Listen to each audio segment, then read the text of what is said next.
Hello, my name is Dr. Omoyeme Jennifer Okachuku, Dr. Jen for short. I am a trained forest ecologist. I have a PhD in forestry and environmental resources.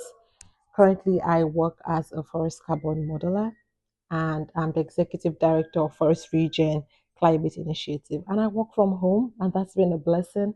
So I'm able to multitask on the home front and also go back to work. So spend a day with me to learn about what I do, the skills that you need to become a forest carbon modeler, and how. Just get idea of what I do, and if that's something that interests you, if you're in the forestry profession or looking at coming into forestry. See you in a bit. First things, a nice cup of coffee to start the day.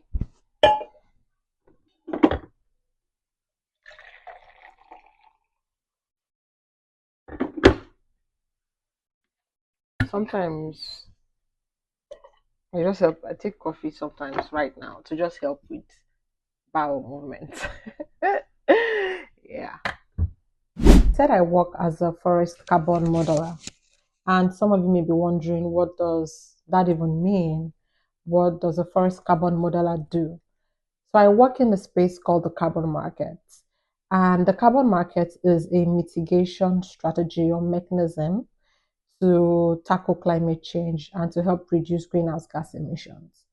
So if you're familiar with the COP, the Conference of Parties that happens every year, so in one of the earlier COP in 1997, it's also called the Kyoto Protocol. The countries signed an international treaty to be intentional in reducing greenhouse gas emissions and find ways to reduce greenhouse gas emissions. So the carbon market is over time is one of the force or system that's been put in place to do that. So there's something what we call the cap and trade, where government sets a cap or like a limit. So how much or to the amount of greenhouse gas emissions certain industries can emit. Industries that emit a lot of greenhouse gas emissions, they give them a limit. So for example, they cannot emit more than 1 million ton of CO2 per year. However, because of the heavy process that these industries, they go through in providing the products that we use, many times they surpass this cap, this limit. And so for them to balance their shit, they have to buy carbon credits. And so with that carbon credit, they can then say, okay, we have this credits now, we can increase our cap limits, or we can be able to continue our work as usual. So how are these carbon credits being generated? They are generated in different sectors, but as a forester, I'm going to talk in the forestry context. So for forest carbon credits are generated through improved forest management practices or sustainable practices that help trees grow, and as they grow sustainably, they capture CO2 from the atmosphere and they store that carbon as wood. If you remember photosynthesis from our earlier learning days, trees absorb CO2 from the atmosphere. And so that diameter, that girth, as trees get bigger, all that wood you see is carbon, pretty much. So in your tables, your furniture at home, your poles, anything you see made from wood is all carbon being stored in there. So trees are one of the most efficient natural way in reducing CO2 from the atmosphere. So we call it the natural climate solution. It's such a perfect technology. So as a forest carbon modeler, what do? I quantify that carbon that is being stored in the wood and also kind of equate it to carbon, the CO2 in the atmosphere. So whatever carbon you measure in the wood, half of it is what we call CO2, basically. So we do collect field data, measure the diameter of the trees, the heights, based on, some other just field data, right?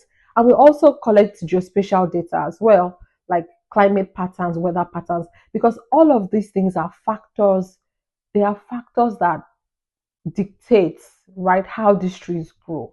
So we study all of these patterns and we're able to then say, okay, if, For example, these 3 hectares of this particular tree species based on this rainfall pattern and the sunlight and some other ecosystem patterns. We also look at socioeconomic factors as well, like sawmills in the area, just put in a lot of factors. And we say based on all of this, if these trees can grow, can store X carbon, we can then predict that in 100 years, we expect them to also store XX amount of carbon, and that in turn will mean this is the amount of CO2 that the trees will store, right? So it's a lot of equations that's been happening. There's a lot of assumptions as well in this process, right?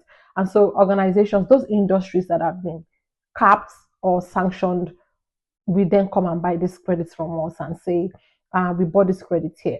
So to be able to be a forest carbon modeler, a lot of skills, some of the skills that you will need is culture. For those of you that are in forestry, you want to pay attention to your culture, statistics, biometrics, policy as well. And you also want to learn some of the languages like R and Python is something that is increasingly used in this space. I use R. Just look up the forest carbon market, look at the skills, look at the different sections and see what interests you and then how you can start building yourself. So between the hours of 8 and 12, I do a bunch of my data analysis and a lot of my work.